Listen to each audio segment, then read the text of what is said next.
My name is Charles Shaw. I'm from the United States. I currently live in the Bay Area, Oakland, California, soon to be moving to the Pacific Northwest. I'm an author and filmmaker and a journalist. I've been doing this for 20 years.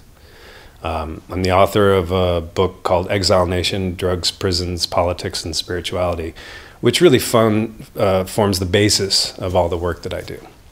And since I wrote that book, which kind of chronicles my experience as a drug war victim, a drug war prisoner, and ultimately a drug war activist, the whole kind of transformation that I went through getting caught up in America's criminal justice system as someone with a drug problem, part of that whole process also led to a kind of a, political and spiritual awakening. And so that is kind of like permeated into all of the work that I do these days. I like to deal in social justice issues, so I created a documentary series called the Exile Nation Project, and that focuses on the drug war and 40 years of oral history testimony from people who, across the spectrum, who've been involved in it. And then after that, I spent 2.5 years on the Mexican border in Tijuana, filming people who had immigrated to the United States and then found themselves being deported without any hope of return to their families or their homes. So they're living homeless in the sewers and in the streets of Tijuana. It was a pretty harrowing experience. It's called The Plastic People. And we're just about to release that into the commercial market this year. The title of my talk is Consciousness and Revolution. And it's the 4th version in a series that I'm giving. Each version is kind of tailored towards a different audience and a different crowd and a different set of beliefs. This one is looking at an alternate world history of consciousness, conflict, war, and revolution. And what it does is it kind of charts this history of conscious awakenings, particularly in the Western world. And the premise of the talk is that all revolutions begin as a revolution of consciousness, and that the history of the world could easily be described as the history of revolution, or the history of kind of static interplay between, power and between classes of power. I'm taking a look at history from a broad perspective of what is the history of revolution, what does revolution mean, and what leads to revolutions. And so I look at a few other periods of awakening where various sections of the population became conscious of their situation and decided that they didn't really jive with it, and they had some grievances, and that they wanted to take issue and make change. So a lot of the great movements of history are born out of that.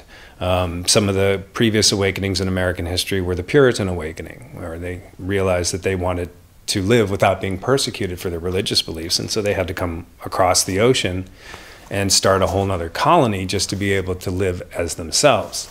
There was an evangelical awakening that happened in the middle of the 1800s, where spirituality became the kind of driving force, both in the colonization of the continent, but also in this idea of people breaking away from, the old order and entering into the industrial era, which then led to another awakening, which is primarily anarchistic in general. This is around the turn of the century, where the industrial world suddenly presented all of its problems and all of its class issues, and people started to organize around that. And women started to organize the early feminist movement. And so you have, this constant lineage of change and awakening that has powered all of the social movements of our time. And then, of course, there's a repressive back force, that stands against it, that doesn't want to concede power, that doesn't want to let change happen. And therefore, they too are continually updating their tactics and practices and their own consciousness of oppression, right, to make sure that the revolution either fails or is somehow co-opted.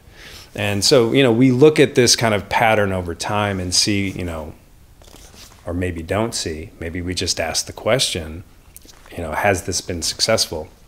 Like, what type of material success has society really gained through this paradigm?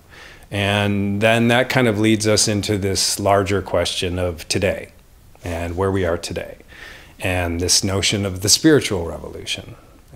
It's something that I heard for the first time maybe 10 years ago, when I was involved in political organizing, direct action stuff, shutting down things because we opposed them. And after getting beat up by the police and breathing tear gas and these things for enough times, you start to question, is this really getting us anywhere? And in my, pursuit of trying to find another way, I would hear this, well, we need to have a spiritual revolution. And I was coming from a secular materialist world. I, thought, God, spiritual, I don't really, and I didn't really get it. It took me a number of years and a very long path, which ultimately is charted in my book and my other work, that brought me to the understanding of what that spiritual revolution is. And so now what I try to do is help shape people's understanding of it just by sharing my own personal experience, what it means to me, and what I kind of brought out of it, the next level of awakening, you could say, that I had as a person, and that I also see like millions of people around me going through at the same time. It's an uncertain time. It's somewhat frightening and stressful for people, and so I think that there needs to be some kind of structure and security given to people in the positive sense. Not the type of security that our governments are offering us, but a sense of personal security about what's happening, and that it's all part of a larger process. So there's many questions to be raised in this whole thing, because so much of the areas that we navigate in are non-tangible. I mean, how do you measure a spiritual revolution or a spiritual awakening? And how do you talk about a largely covert system of repression around it that doesn't acknowledge its own existence, right? A lot of gray intangibles to play with. That's why I like the Open Mind Conference, because it's one of those places where we can actually take intangibles and try to make them concrete and breathe some life into them as science, as opposed to just speculation. We were talking earlier outside about the differences between Northern Europe and America, and in the course of the conversation it kind of became clear that there was a lot of misperception about what the United States is really about and what its reality is at the present moment. And I guess to answer a question of, well, what's it really like, I suppose I would point to 20 years ago, before the fall of the Berlin Wall and the end of the Cold War, and what our perception of the Soviet Union was versus what the reality was. So most people in America at that time had this idea of the great evil empire, this gigantic Soviet military machine that was hell-bent on destroying the world. What we didn't realize was that there were people standing in line for hours for a loaf of bread or for food, and that there was, energy shortages, and people didn't have what they needed, and the Soviet Union did all that they could to make sure that the world didn't see that. They didn't want people to see that they were being deprived. But slowly it became obvious, and ultimately that was the tipping point. When people had to escape a prison in Berlin that they were packed into, you knew that the system wasn't working. The United States is a gigantic Berlin Wall right now. I mean, we have gigantic walls covering both of our borders. We are keeping people in. We aren't just trying to keep people out. We have 310 million people, and they are all collateral to our central bank, which is collapsing at the moment. And ultimately, we're all going to have to pay that bill. So what's happened is that we have, a realistic 20% unemployment, not an 8.4% unemployment. And that's because the government chooses to cherry pick statistics in order to benefit their overall agenda. I explained it by saying that you only get counted in the statistics if you were in the system, and not everybody's in the system. So if you had a full-time job with benefits and you were paying your taxes, and then you got fired from that job and went and applied for unemployment insurance and got it, then you're in the system, you're a statistic. Well, most people are existing outside of that these days. Most people are having to work part-time jobs, 3 and 4 of them, just to survive.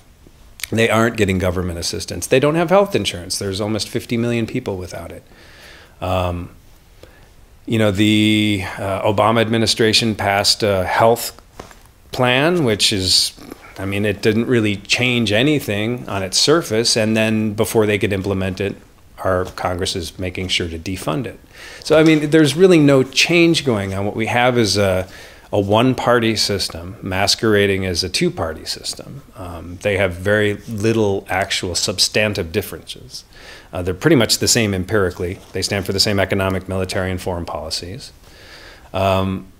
We have, over the last 12 years, very rapidly and in a very terrifying manner, turned the United States into a police state. Liken it to the way that a sprinkler system is set up in a skyscraper. You know, you integrate the sprinkler system into the architecture, into the engineering, and you build it into the system. But it doesn't do anything. It just sits there. It sits there above you, doing nothing, waiting for the right moment. But as soon as that emergency moment hits, it turns on, and it turns off the fire. Some people call it turnkey totalitarianism, the idea that you can turn it on and turn it off. I mean, that's the best way to look at it. And so it's nefarious, and it's hidden, and it's not overt. It isn't wearing jackboots and marching down the street. It's hiding in business suits and advertising and buzzwords and a lot of propaganda. And what we have is a population that is in the throes of the psychosis created by cognitive dissonance, you know, where they're holding two realities. And every day they see a new reality. They see, you know, families being tasered by police over nothing, over minor traffic incidents. They're seeing old people being killed by riot police, 95-year-old men, for refusing to go to the hospital. They're seeing on order of 30,000 armed raids a year with SWAT teams, many of them to the wrong addresses, many of them coming in shooting animals, people, anything in their way. I mean, checkpoints all along a 100-mile buffer zone around every border. With impunity. I mean, little things like these, times 1,000 and 1,000, are happening all across the country, and they don't get reported in the news. They get little bits and pieces of local news, and social media passes them around, and then they get warped through the whole lens of social media, so people put their own spins on it, and disinformation and bad, and so nothing, you can't really hold on to anything as truth anymore. I mean, everything that we're hearing from the government turns out to be lies. Everything we're hearing from the media turns out to be lies. And we're finding ourselves now that we've spent so much time away from each other in front of our computers and in these little cubicles of life that we don't really know whether we trust each other anymore. We don't know how to trust each other anymore. And so everybody's talking about community this and community that, but there's very few communities except the ones that have been around, the traditional smaller communities that have been around forever and that are still trying to hang on to their very existence. It's difficult to talk about community in urban settings with transient populations, you know, because they rarely build true community. I spent 7 years in a kind of a countercultural meme in the States on the West Coast, dealing with people in the progressive sustainability and the festival culture, artistic cultures. And there was a lot of, you know, belief in these communities that we were doing something unique, or we were pioneers, that we were way ahead of the curve because we were the next generation of the consciousness revolution. You know, our parents were the pioneering hippies that, you know, broke ground, and here we are, you know, with all of their lessons on the vanguard of the new movement, except there's no movement, you know. There's a lot of entrepreneurialism, there's a lot of turning green technology, and I mean both environmental and cannabis technology, into billions, but I don't see a lot of true community, and I don't see a lot of, you know, political activity going on. That's what makes up largely the substance and the critique in my talk, is this idea of where is our political consciousness right now, and why is the United States asleep while the rest of the world is exploding in protest. I mean, even, you know, by comparison, Europe and America, it's like, you know, one is in a coma and the other is screaming. You know, it's very clear distinction between the two, and yet we are supposed to be sharing a culture together. You know. So I think that there's a particular kind of psychosis in the United States, and it's being projected out to the rest of the world. Certainly it's not just our leaders, because our leaders have created such a sense of confusion that that psychosis is just being picked up by everybody else. At some point, the world's not going to put up with it anymore. And I'm afraid that most Americans aren't really aware of what's going on or what's going to happen to us. So I have grave, grave concerns, if not outright fear, of what's going to happen just in the very immediate future. Part of what I'm trying to do is in my own small way, because I don't really feel like I have, the kind of influence to change it, but I feel like in some way it's my obligation to try to wake up as many people as possible. You gotta shake them, pull the Three Stooges routine, pull their nose and poke their eyes out or whatever, just to get them to wake up and see what's going on. So there is this theory that if 10% of us wake up, just 10%, that we'll be able to tip the whole thing. And if it's, the right 10%, the people that are coming from the heart, and I don't mean the smartest or the prettiest or the richest. I mean the people that truly are coming, energetically from the right place. I think we're skirting, surfing, skiing the top of that right now, and we're so, so close. So, now is the time really to double, triple, quadruple our efforts and to really push, because the madness is never going to stop until we stop it. And here's the big secret, and this is what I reveal. And I don't reveal it because it's totally obvious, but sometimes people just need to be reminded of it. There are so many more of us than there are of them. I mean, like 1,000,000 to 1. It's ridiculous. And they know this.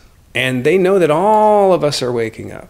It's not just educated Europeans. It's Brazilians. It's Angolans. It's Indians. It's Cypriots, it's Australians, everybody's waking up right now. And as soon as that one spark hits, that one spark that starts that big prairie fire, that's when we're going to see things change. I think they're going to plunge us into a lot of really bad stuff to try to stop it. But I think it's all just the same. It's all part of the same process that's working itself out right now. There's a lot of literature in a specific book I point to a lot of times called The Fourth Turning. It's a sociological analysis of the pretty much Western civilization with a specific focus on Anglo-American history. It looks at the 1500s until today. And what it parsed out was this regular 80-year cycle. It's called a saeculum, about the span of a human life.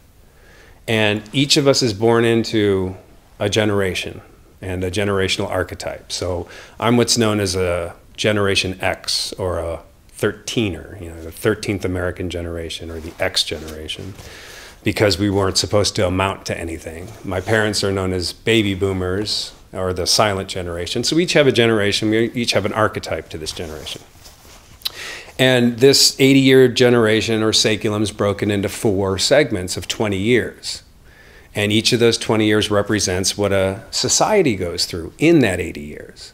So there's a high, where they're at their peak, and all of the institutions and practices and beliefs of the society are at their highest potential, and everyone's believing in it. And then there comes an awakening period, another 20 years. And we start to question and see new things and see problems and say, well, we're not entirely sure that this great system is what's going to work now. So then the awakening leads to rebellion usually, which comes in the form of what's known as an unraveling then. And then they unravel the society bit by bit, factioning off into different opposing groups. And lastly, the society enters the crisis phase. And the crisis phase is when everything comes to a head. Without fail, back to the 1500s, they have parsed out that every 80 years or so, there's a major economic collapse and a major war. And the Great War period and the Great Depression period was the last one, and before that was the American Civil War period, and before that was the American Revolutionary War period, and before that was the French and Indian War, and War of the Roses, going all the way back. So if we know that all of this, the history of the world is the history of revolution. There is this revolution that goes regularly. if you know that every day at 12 o'clock you're going to get fed, then as Pavlov showed, you'll start to salivate. What we need is for people to start salivating for this change period, to know that it's coming, and to know that there's nothing that's going to stop it. So we've got to either play the right role or we have to play the wrong role. And I'm just hoping that I'm on the right side. I don't know. I think I am. Feels right. And it seems to think right, but who knows?